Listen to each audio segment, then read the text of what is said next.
morning and welcome on this beautiful June 13th to our One World Spiritual Center online gathering. I am so glad you are here. I'm very grateful you've made the decision to join us for the next 45 minutes or so. We have a wonderful gathering for you today. I am thrilled that I'm able to bring you another conversation with Brian Perry. This one is about raising and experiencing our consciousness, and it fits right in with our theme for this month, which is joy. Now, the fun part about this is obviously a conversation with Brian. It also has some interruptions with it. You will see my son Nick come in and say hi, and you will get some background noise. So what we are going to experience today is a conversation that takes place in the midst of life. So I hope you enjoy that. We also have some great One World music. We have the opportunity to bless our kids, and we get to join our energies and our hearts together in support and celebration of each other. So we have a lot going on, and I'm very glad you're here. So before we start, let's just take a minute and bring our awareness and our focus to this moment. There is so much going on. Even though it's summertime, we still, for some reason, manage to be so busy. So let's just take a minute and bring our awareness and our intention and our focus to this right now. Take a breath and just be willing to be here in this moment for the next 45 minutes or so, to celebrate and share and grow and awaken and just be the beloved community that we are. I am so grateful that you're here. So for our opening prayer, before we jump in, I would like to share with you a prayer from the Jewish tradition, and it's a prayer for community. It's a prayer of gratitude for all the support that surrounds us, for all that we have. And so for a moment, I invite you just to rest and breathe and simply listen to this beautiful prayer from the Jewish liturgy. For cities and towns, factories and farms, flowers and trees, sea and sky, we give thanks for the world and its beauty. For family and friends, neighbors and cousins, we give thanks for friendship and love.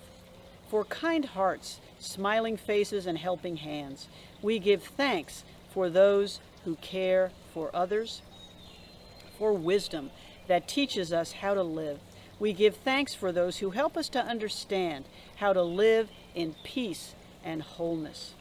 And for making us one family on earth, the children of one God. We give thanks to God, who made all people different yet alike. And so it is.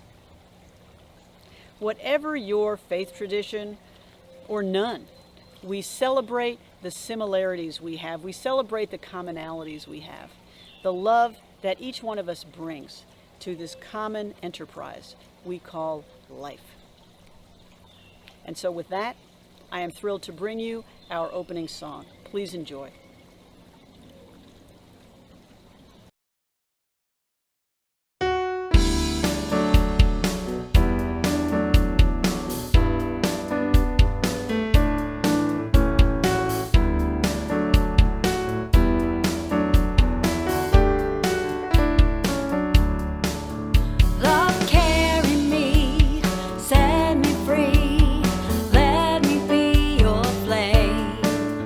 Your beauty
This is our opportunity in our gathering to join our light and our love together in support and celebration of each other. This is such a beautiful backyard. Right now it's starting to drizzle a little bit, but it's still warm and soft and beautiful. It's so nice.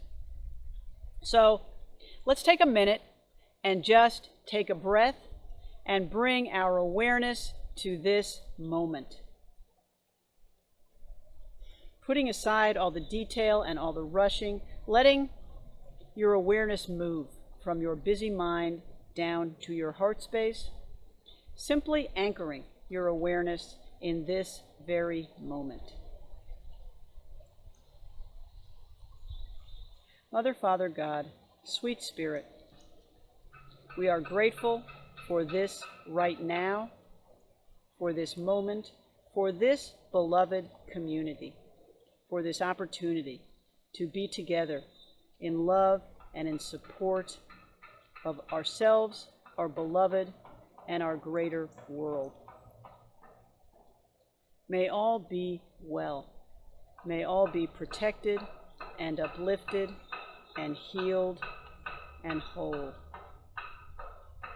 We hold our world and all our beloved in our hearts and in our light. May all be blessed, and so it is. And together we say, Amen. More background noise, see? This is life.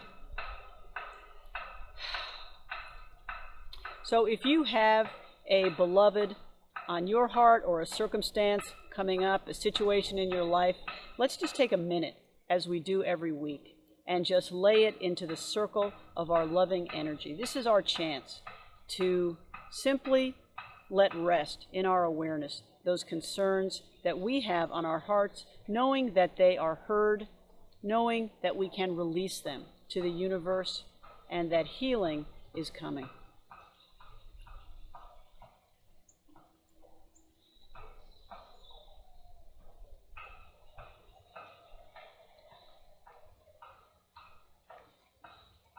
Universal love, Mother, Father, Spirit, we release our beloved to you. We hold them in our hearts and in our light, and we know that they rest in the love and the light of Spirit. May they be well for challenges that are coming. May they be supported and uplifted and renewed. We see healing now. We give thanks to all the blessings to come for our beloved, for our communities, and for our world. And so it is. And together we say, Amen.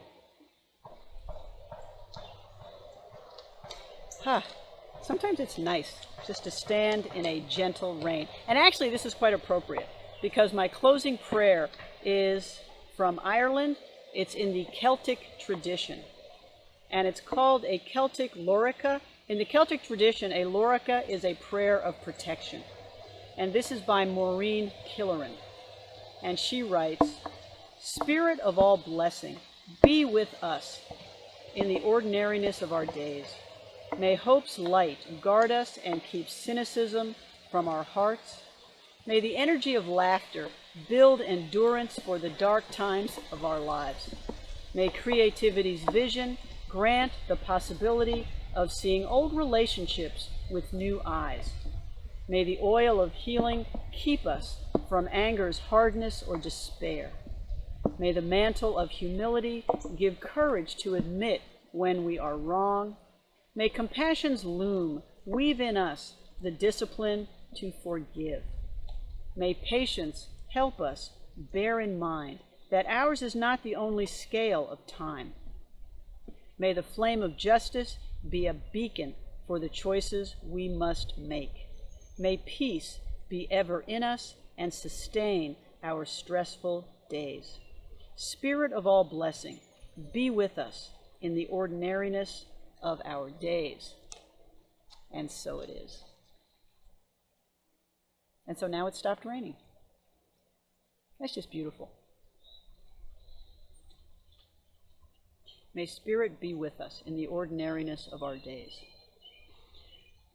That is truly what it's about, knowing that every moment, through our ordinary days, we know that we are sustained and surrounded by Spirit. And so now, with that, I'm happy to bring you our special music, followed by a fun conversation with Brian Perry. Please enjoy. What a day for a daydream. What a day for a daydreaming boy.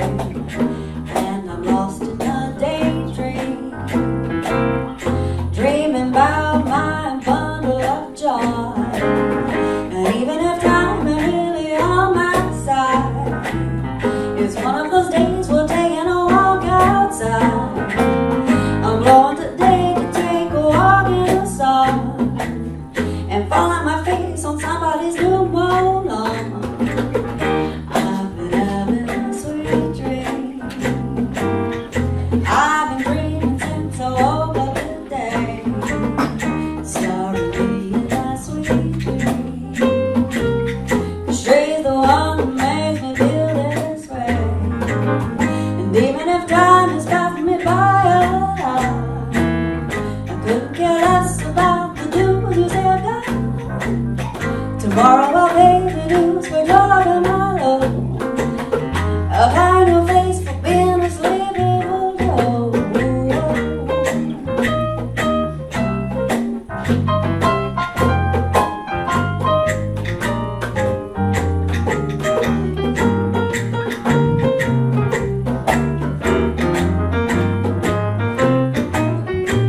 And you can make sure that if you're feeling alright, a daydream will last along the end of the night. Tomorrow at breakfast you may be worried, or you may be daydreaming for 1,000 years. What a beautiful daydream. Custom made for a daydreaming boy. Now I'm lost in my daydream, dreaming about my bundle of joy.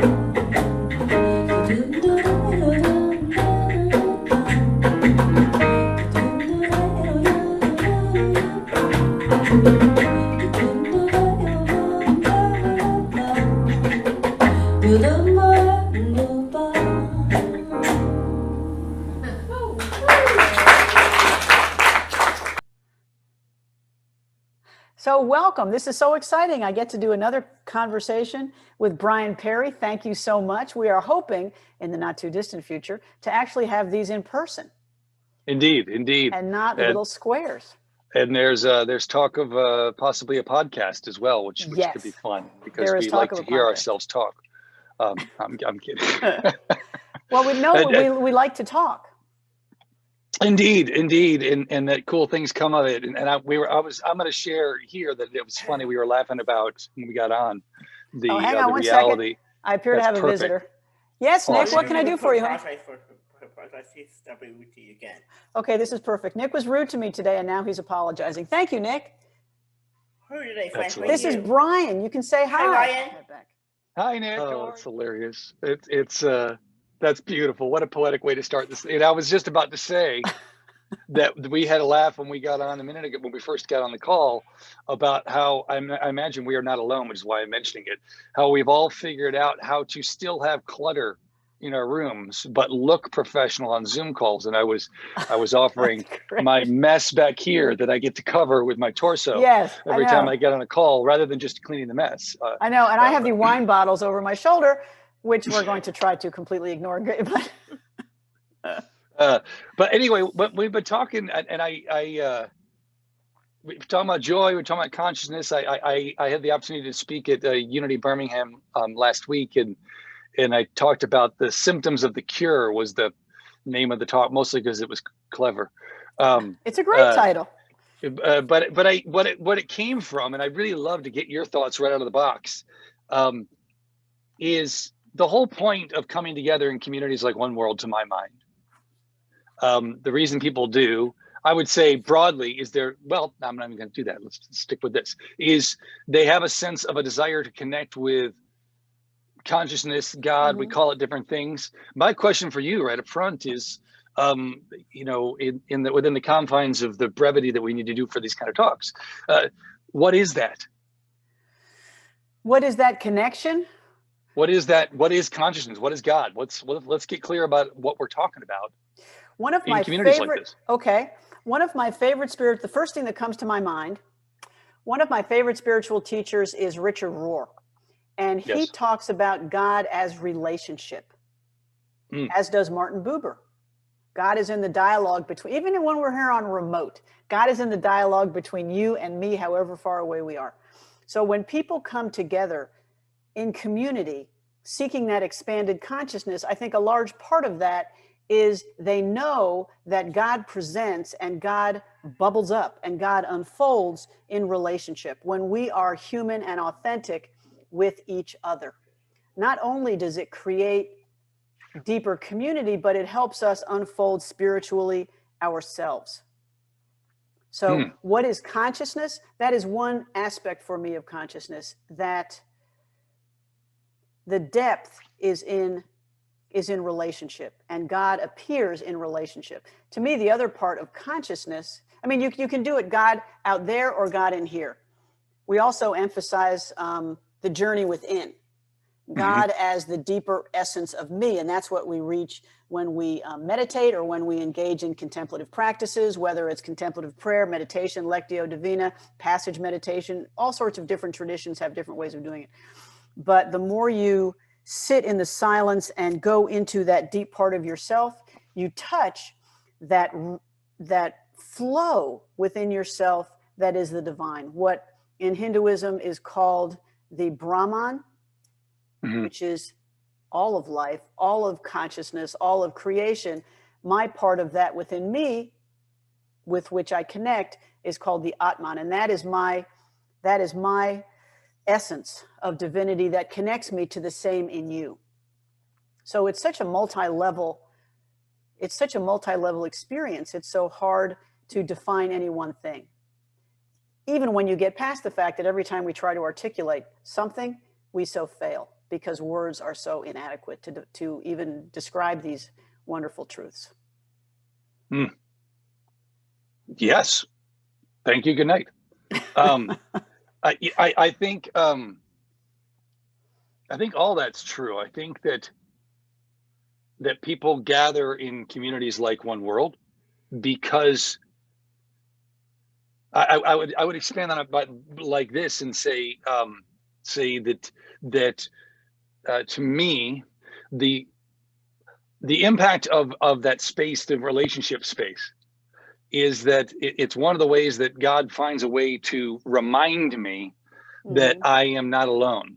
Remind me that I am connected to other beings. And I think when we drill down even a little bit deeper, that's fundamentally what God is about, is connecting us to the reality that we are connected.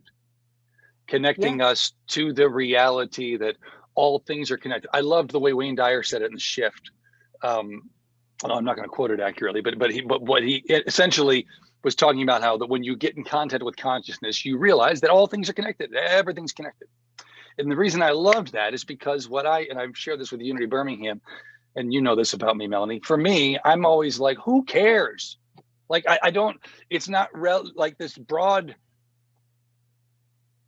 conversation about consciousness is super useful, but having a relationship with consciousness fundamentally for me is about what's the value added in that, you know, and why bother to have that. And what Wayne Dyer talked about was, when you connect with that, you realize that anything that you feel like is missing from your life, anything you feel like is lacking from your life, you are right now connected to.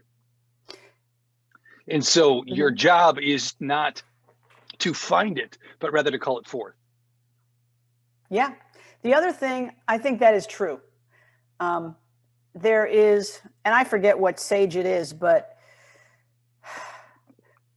he or she, and I totally forget who it is, it might come to me while we talk, was reflecting on the fact that we are always looking elsewhere for wisdom, where the answers are right here.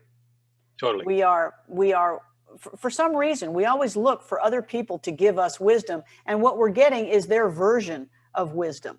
Yes. But another aspect of going within for me, and I have read that this is also true for others, is when you do that, you realize your own commonalities. It helps you develop compassion, helps you develop all those connection skills. Right. You get in touch with your own emotions, your own motivations, your own weaknesses. If you go in and you look at your shadow and you walk Right. through that, and it helps you develop. It's inevitable to develop empathy and compassion. And when that happens, you end up opening your heart to all of humanity. Yes. Your looking at yourself is the means for you to move beyond yourself. You realize, good. You realize through that window, which first seems narrow, but then grows broader and broader, that we are, you don't just think it conceptually, you know it in your heart. You grok it, as they say, that we are all one. Rocket. We are all connected. You grok it. Yeah, that is deep knowing. Oh, okay. I thought it was Gronkowski from the Buccaneers. That's a whole other thing. That's amazing. Yes, that's true. I agree. And I think that's, yeah, I come back to, well, you brought up a number of things for me there. A couple things in my head right now.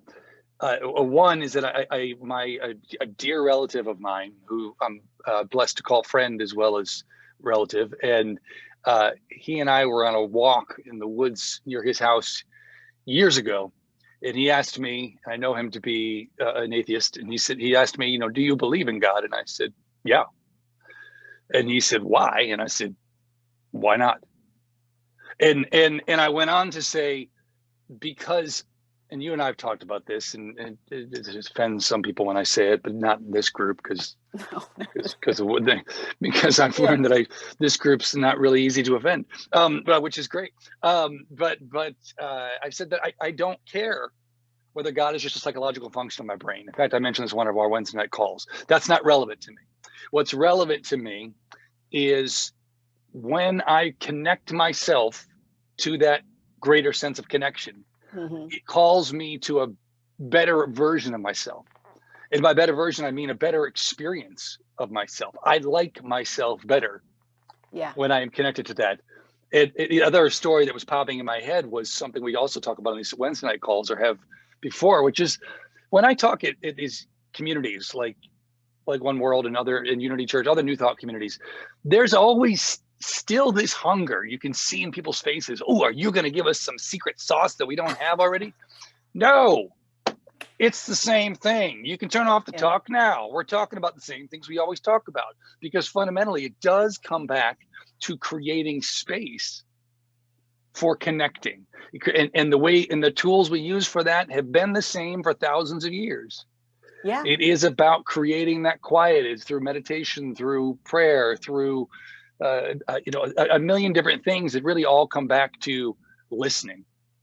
Yeah, it comes back to listening and awareness and willingness. And the worst thing is that it comes down to doing the work. I heard a phrase once, and I cannot take credit for this, even though I absolutely love it. The speaker called it, he was describing people who said, I'm going to try this for a minute, then I'm going to try this, then I'm going to go to this program and buy this DVD. He called it transformational tourism. You know? Oh, I love that. Transformational tourism. Yeah. So, I'm going to try this and this and this and this. And the problem is you can dig 100 holes 6 inches deep, but the challenge is to dig one hole quite deep. Absolutely. I love that. That's why you have to do the work. And it's thrilling, and it's wonderful to contemplate, but you got to do it. Well, it's funny you say it like that, because it's so I had this moment years ago when I I was on my 473rd therapist trying to save my marriage, and I was in a session, an individual session with my therapist, and I had some big questions about my relationship. And she said, she was also a coach, and she said, "Here's what I want you to do. I want you to visualize God sitting in a chair here in this room, and I want you to ask God the question on your heart." Mm. And I did, and I started crying, and she gave me a minute, and then she said, "So what's happening right now? Tell me what happened." And I said, "I asked God my question, and God said very clearly and without hesitation, I keep giving you the answer. You just don't like it." Mm. That's great. And for me, I remember in that moment I felt relieved. I felt like, that's true. I have already been empowered with this. And the end of my suffering is right there. It just requires that kind of leap of that. It's the leap from the edge of a pool into the water and knowing it's going to be jarring at first. But if you can do that, you're going to find a different level of comfort, a different level of freedom. And that's, I think, what we're called to on a path of consciousness, to not ignore the guidance we're being offered about how to access it, Right. nor beat ourselves up for whatever extent we do invest in those things to access it, because that's just the journey. That's just how it is. Well, and also not beat each other up when we take the steps we need to take and sometimes fall off the tracks, which happens Right. all the time. I mean, that's the challenge. That's the challenge with meditation, is when you are focused on the breath and you're watching your thoughts float away across a clear blue sky, and then they keep coming in, and you're supposed to be thinking of nothing, and you find yourself doing a laundry list or thinking about what you're doing in 10 or whatever's on your mind that keeps in there. Yeah. But the challenge is just to bring your awareness back. And if your awareness moves away 100 times, you just bring it back 101. And that means you've won that day. That means that day you're successful. But That's right. how many people do you know? I know a lot who I say, meditation is a good thing. They say, I can't meditate. I couldn't possibly sit there for 5 minutes. And they don't realize their capacity to change and to awaken and to do things that bring them joy, like that. And to listen deeper to what they're saying. Like when I say, there's a section in my book that the chapter's called "Yeah, but," and it's because I feel like that. I don't know what's the best way to say that. Is it a phrase? I guess it's a phrase. That phrase is one of my best tools to protect myself, and one of my worst crutches to limit myself. But when I can bring curiosity to my butting, it's guiding me to my resistance. It's guiding me subsequently to what my perception of that resistance, how I can overcome it. What's scary to you about meditating for 10 minutes? Quiet. Okay. Well, then how about you meditate for 5 minutes, but put on a gentle music in your ears or something. And it's also guiding me to what I feel like is lacking, which I think is actually a good segue to why I mentioned symptoms of the cure. Although I don't want to move on before I say this, because my mother the other day was shared with, we've gotten into sharing podcasts with each other, and she shared a podcast episode of Oprah's Super Soul Sunday with John Meacham, the author and historian. And he was talking about the key qualities of a successful president. And among them were, I'm forgetting one now, but there was three. And two of them were curiosity and empathy. And I think fundamentally, in whatever way you find works for you, that's, for me, what the act of addressing consciousness in my life is, of connecting with that sense of being connected, is fundamentally about bringing curiosity to my world and empathy for the souls around me. It's also, it's bringing curiosity, and it's bringing, this is the word we come back to all the time, which is awareness. Yes. Just being aware of what you are thinking and what you are feeling. I mean, we spend so much time kind of being afraid of what we are feeling. I like the Stoics have a Yes. practice. Epictetus, I think, talks about it, where he says, you know, if you have an emotion that alarms you, or an incident that alarms you, before you respond to it, take it and just lay it out on the table and just look at it with clarity. You know, who are you? What are you? You know, talk to me about what's going on here, without fear. That is something I think we can all do without fear. Just take a minute, take a breath, and look at what it is you're feeling. And then if you think, I can't sit for 10 minutes, I can't sit for 5 minutes, you just kind of ask yourself, why? What is it? What is my assumption about what will happen? What am I assuming that I don't know that I'm assuming, but I am? Yes. Am I interrupting? Not at all. Okay. So there was a thing that I heard. I saw it today on my social media feed from Unity North. Actually, their Instagram post. I've moved into readers during the pandemic. I need to put my readers on. Me too. I've been in readers for years. But their post says this: when we practice mindfulness, we're practicing the art of creating space for ourselves, space to think, space to breathe, and this is my favorite part, space between ourselves and our reactions. Perfect. But Yes. that's what when we can do that, through the practice of consciousness, to bring that curiosity to what comes up, to the sort of buts that emerge. I'm creating space between me and my reaction, so that reaction becomes information. Yes. And your reaction, you also realize when you do create that space that you are at a choice point for how you want to respond. That's exactly right. Instead it becomes a response rather than a reaction. Yes. Yeah. Instead of just flaring up and getting mad or doing whatever the heck it is you do, you say, how do I want to show up to this experience? Speaking about showing up to an experience, I don't even pay him for this. Nick, are you having problems, honey bun? Okay, excellent. Thank you. I love it. That's brilliant. Oh, it's so perfect. Well, and this is where, by the way, for me, because again, my goal, whenever I'm invited to have the opportunity to share in communities like this, is always to give people sort of rubber meets the road stuff that you can use. And that's, I think, what part we're talking about right now is already rich with it. And here's how I think you get there. I used this phrase, symptoms of the cure, frankly, because I needed a talk title and I thought it was clever, and then I wrote to it. But here's where it landed for me after a year and a half of being perpetually focused on disease.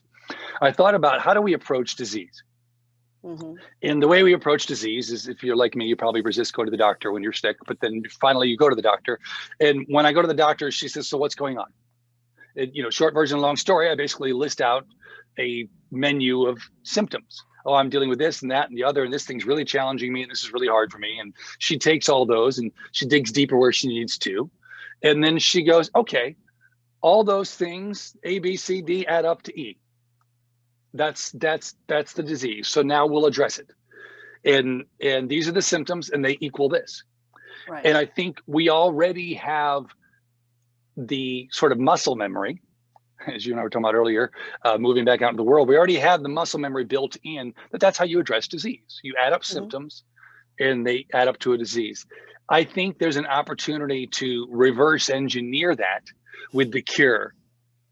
And by the cure, I mean, whatever thing, and we all have them, regardless of what stage of life you're in, whatever thing you feel like is lacking, whatever hole you have, whatever crack you have, whatever part that feels broken in you, and whatever you think would solve that.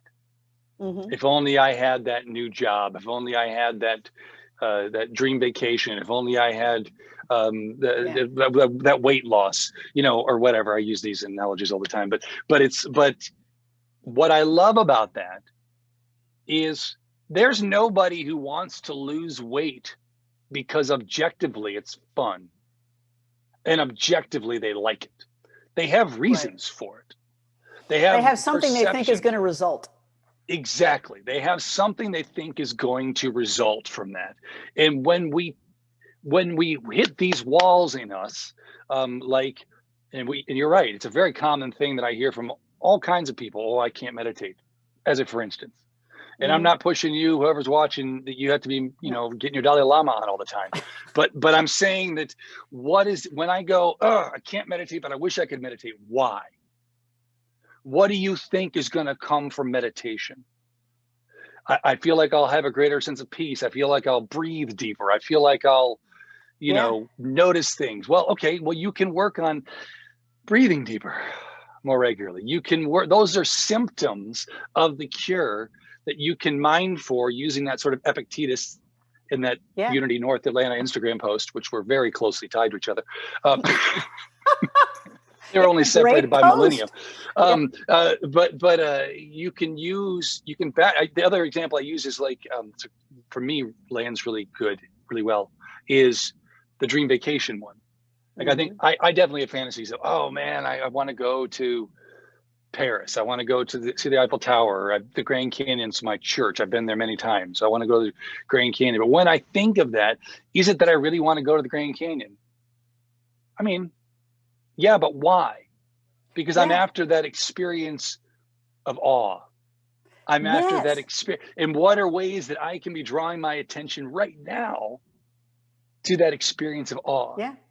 See, that is so, I mean, no, go ahead. I didn't mean to interrupt you. Good. You finish up, then I'll. Well, you got to interrupt me or I won't stop talking. But the experience of awe, I was just going to say, is when I know that's what I'm after, to me, that bringing intentionality to seeking that out, to pulling that in, as Wayne Dyer talked about, to calling it forth in my life, is the lived practice of consciousness. That's the lived practice, is going, I'm feeling called to higher parts of me. What are ways that they're here right now? And I can call them forth more into my lived experience. Does that make sense? Yes, it does. So it's bringing that awareness to what you tell yourself you want for what the true goal is. Right. I mean, we all have events coming up in our lives and we think, I just cannot wait until X is over. I just cannot wait until this is done. And it's not because you want it done objectively, but it's because you want to be relieved of the incredible stress you're under. Or you're doing that right now. I'm doing that right now. I've got a hearing on Friday. In 2 days. Yeah. And so I want this done, but the reason I want it done is because I don't want to be stressed, because I don't want to be under this kind of pressure. So that's right. Then the next step is you ask yourself, do I need to be under this kind of pressure? What am I putting pressure on myself for? For example, with my hearing, am I telling myself that I need to have a certain outcome? And we're back to your hula hoop. Am I telling myself that I need to achieve a certain result? Can't do it. That's right. And this is a tool actually that I've used for this, is all I can do is get ready as best I can. But whatever happens in the hearing, I can't control that. No. All I can do is what I do. Ever. And so that is a way of speaking to what you said, of reducing the pressure that I feel without actually having to wait until the thing is over. It's consciousness and awareness as to what it is you are really looking for. You're exactly right. That's brilliant. And the ways it's already presenting itself to you. And I feel like that is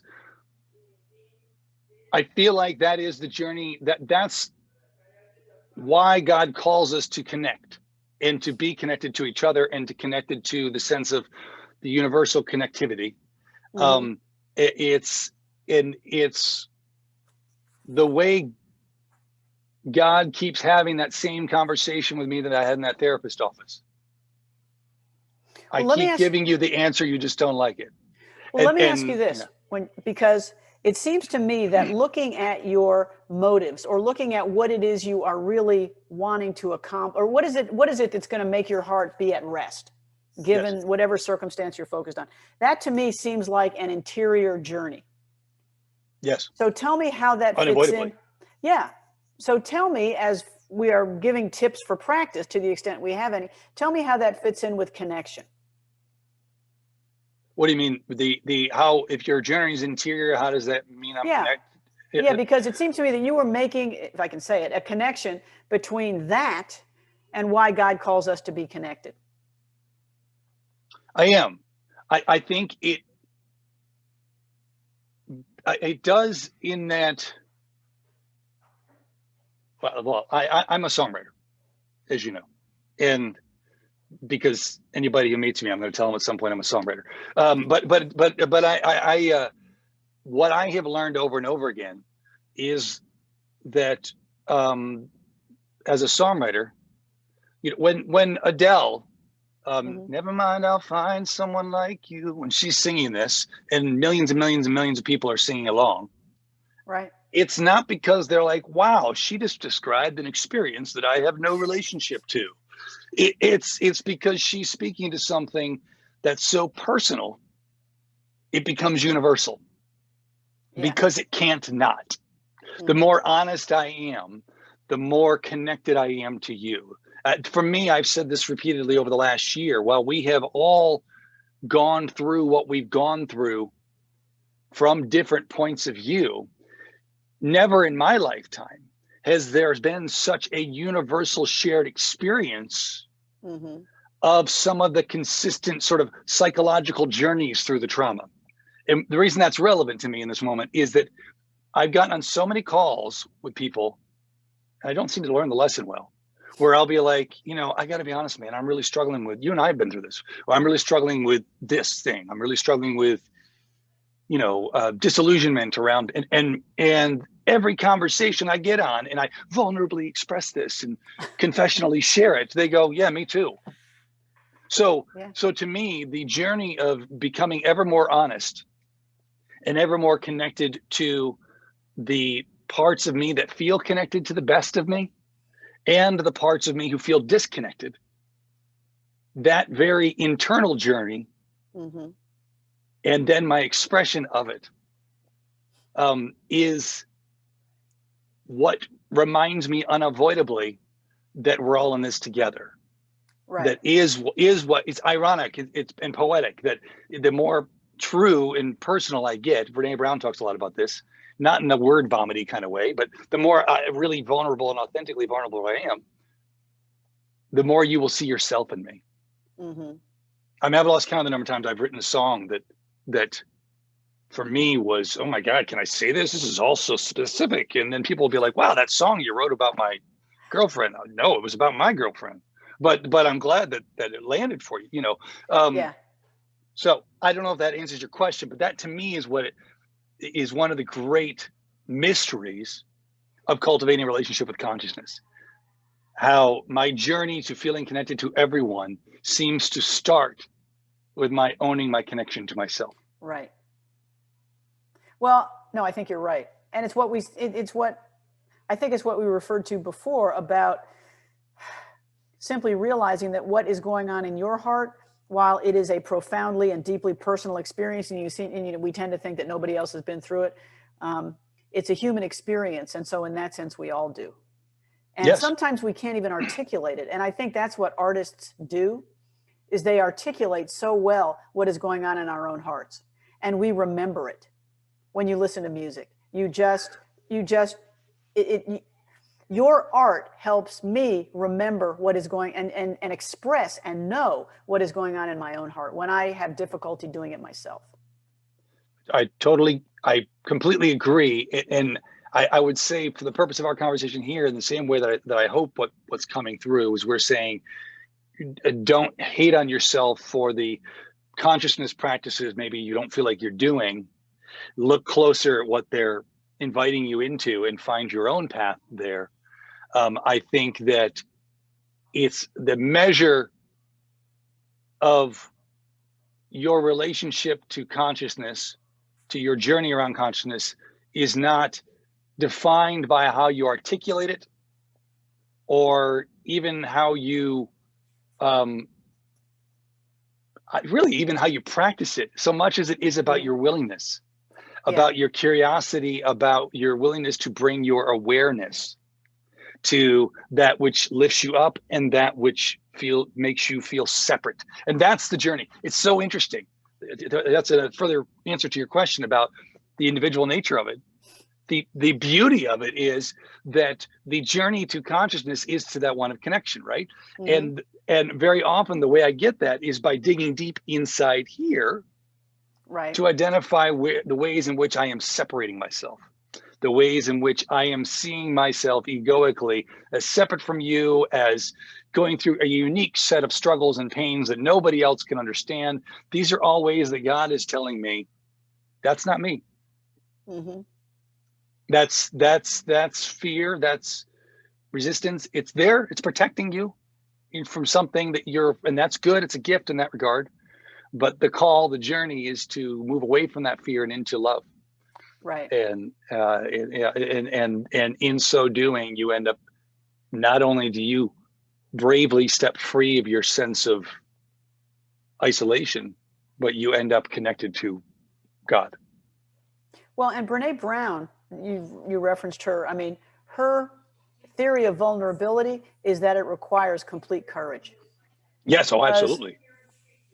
Because the fear and the disruption also is a way to protect ourselves, but it's also a way to avoid connection. And it takes real courage to be able to express vulnerably to somebody else what you're feeling, what you fear, kind of what's going on with you.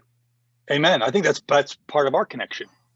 Yeah. Is we create space for each other to show up vulnerably like that. I know we got to wrap up here. So I want to kind of direct us back to kind of what we were talking about. Okay. That we were talking about, just to kind of summarize what consciousness is, what brings us together. And if I'm reflecting this correctly, we both kind of came back to this sense of relatedness, of relationship, of connection, with ourselves deeply, with each other deeply, and with a sense of higher power. And that in the ways that we feel lacking in that, I would offer this: we're being directed to the symptoms of the cure we're after. Right. And being given the opportunity, sort of with practice, with gentle practice, to begin calling those forth into our life. So that's, for what it's worth, just as a way of summarizing. And I know there's a lot going on there. You're probably feeling a little distracted. I know there is talking, but okay, so we are going to wrap up. Thank you so much for that summary. No, it's my privilege. I always love our talks, Melanie, and I'm a little distracted because like a deer outside my window. But oh my God, even better. Yes. All right. Well, thank you, Brian. And again, you gave a talk at Unity of Birmingham. Is that going to be online in case folks want to watch it? It is online. To be honest, it's a little bit long. Okay. All right. Well then. So, but I will just say to anybody listening again, that fundamentally what Melanie and I would both say is you're doing fine. These are all just ways to improve your journey and to build on what you love most. That you're doing fine. You can't do this wrong. And small steps work. Small steps work. Indeed. All right. Thanks, Brian. My pleasure. All right. Talk to you later. I hope you enjoyed that talk. I always have the best time talking to Brian. Whatever happens, people coming in, noise in the background, he laughs and he just sees it as sheer joy. I want to give a big shout out to Brian. Thank you so much for that wonderful conversation. So this is our opportunity to give our gifts and our offerings in support of One World. And as I say every week, thank you so much. It is entirely your generosity that enables us to continue to bring you the programs that we do. We are grateful.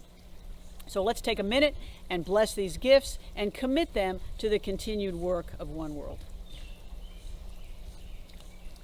Sweet Spirit, Mother, Father, God, we are so grateful for the abundance that continues to flow on us, for the generosity of all souls listening or watching here. We commit these gifts to the ongoing work of One World, to all our efforts to bring the message of compassion and love and understanding and peace to the world, to our online community, using the wisdom of the world's enduring faith traditions. We are so grateful, and so it is. And together we say, Amen. Thank you so much for your ongoing generosity. You can easily donate to One World. Just go to our website, click on the Giving tab at the top, then the Donate link, and then this page will appear. And as you can see, there is a large Donate Now button in the center. That will take you to our giving app called Tithely. Or you can send a check to the address shown in the center of the page. Or you can also give using the PayPal link. Again, thank you so much for your continued generosity and support. We have a couple of announcements for you today. Today at 2 o'clock is our One World picnic, and we hope that you will join us. We will be grilling hot dogs and hamburgers and supplying chips and drinks and all of the paper goods for everyone, so feel free to bring any side dishes or desserts you wish for you and your family. In addition, there are a number of activities that are available at the park, including badminton, cornhole, a playground with swings and slides. In addition, there are horseshoes and kayaking or paddle boating to rent. So this will be way fun, and we hope to see you there. Next, we will be starting up our community circles this Wednesday. We will be viewing a TED Talk this week and then talking about it afterwards. I hope you will join us as we reconnect and have some good discussion. And if you need any information for these two events or any other events, please contact us and we will get that information right out to you. Let's take a minute and think about and focus on our kids. Reverend Rebecca Johnson, our youth director, tells me that what they are exploring this month is the faculty of imagination. How cool is that? They are learning to explore and appreciate the power of their imagination. She is encouraging them to put down the phone, put away the video game, simply sit and let their imagination just soar with joy and curiosity and creativity. What a wonderful lesson. So let's bless them, remind them that we see the divine in them, that we love them, and that they each, one of them, is such a shining light. Together, we love you, we bless you, we appreciate you, and we behold the divine in each and every one of you. Thank you so much for joining us. I hope you have enjoyed our gathering. I hope you have a wonderful and a blessed week. And I look forward to seeing you next Sunday. Thanks so much. Hit it, boys.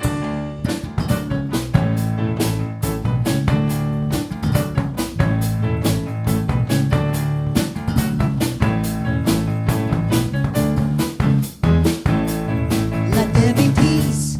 I am a stand for peace. Let there be love. I am a stand for love. Let there be joy. I am a stand for joy. We are making a new world now.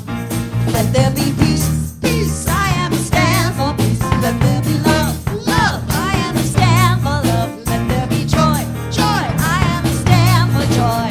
We are making a new world now. We are making a new world now. We are making a new world now. All right. Have a great week, everybody, and we will see you next time, same place, same time.